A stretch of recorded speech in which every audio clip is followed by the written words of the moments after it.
Koutiala, qui est la zone cotonnière. Je me suis dirigé directement vers la zone de l'Office du Niger. C'est vraiment la deuxième richesse du Mali après le coton. Et pour cela, j'ai préféré aller à la rencontre des riziculteurs. Ils ont des problèmes, bien sûr.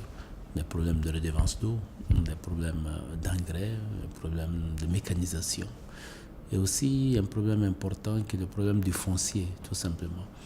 La deuxième chose qui mérite aussi attention, c'est que c'est une grande zone d'élevage. Et à ce niveau, il faut un élevage beaucoup plus moderne que ce n'est l'est aujourd'hui. Production de lait insuffisante, de bétail qui est vendu sur pied, des embauches qui sont largement insuffisantes. Je crois qu'il y a un effort important à faire au niveau de l'élevage. Ensuite, j'ai remarqué qu'il y a une troisième catégorie dont on parle très peu, ce sont les pêcheurs. Ils sont nombreux dans cette zone, ils ont un travail extrêmement difficile.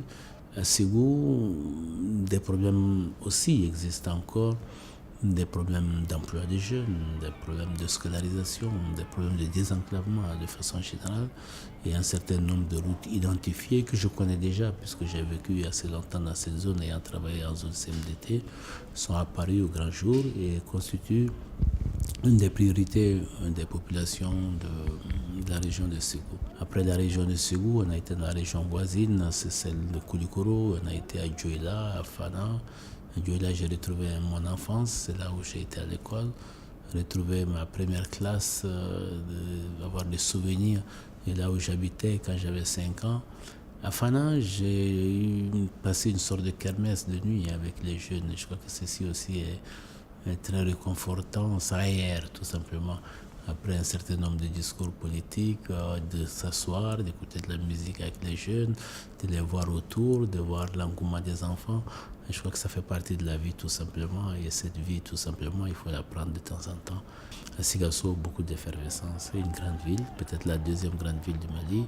Une zone très riche, c'est la zone cotonnière, une zone très très peuplée. C'est là où il y a le plus de monde au Mali. Donc un bastion électoral très important. Et aujourd'hui, on a une très très très grande mobilisation. Pour développer les thèmes, il faut une occasion et il faut un média. Okay? Le média principal, c'est le média d'État, et le média d'État, c'est 20 minutes pour la campagne, 5 minutes la première semaine, 10 minutes la deuxième semaine et 5 minutes la troisième semaine. Ça ne vous donne aucune occasion de développer quoi que ce soit. Donc vous avez besoin de relais. Et les relais, il faut créer les occasions pour avoir les relais et être au contact des populations. Nous sommes dans des pays où la présence physique et le contact physique est beaucoup plus important que les messages qui peuvent être véhiculés et écoutés par ailleurs. Parce que tout simplement, nous n'avons pas cette culture occidentale où on se contente de ce qui est dit et vu dans les médias. Nous sommes passés dans beaucoup de villages où ils n'ont pas la télévision, au nom de radio que les radios locales, au nom d'informations que ce qui se dit par le voisin ou autre. Et en Afrique, de façon générale, les gens sont affectifs. Et l'affectif passe par le toucher, par le vu, l'écouter. Et le fait de donner la main aux gens, vous ne pouvez pas sentir le bonheur que ça dégage, l'engouement que ça. Évidemment, par rapport à mes services de sécurité, ils ont un peu peur. Mais moi, je sais qu'il y a un bonheur simple qui est là.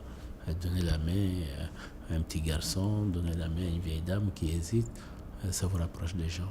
Et quand on se rapproche des gens, on a leur cœur. Et quand on a leur cœur, on a leur vote.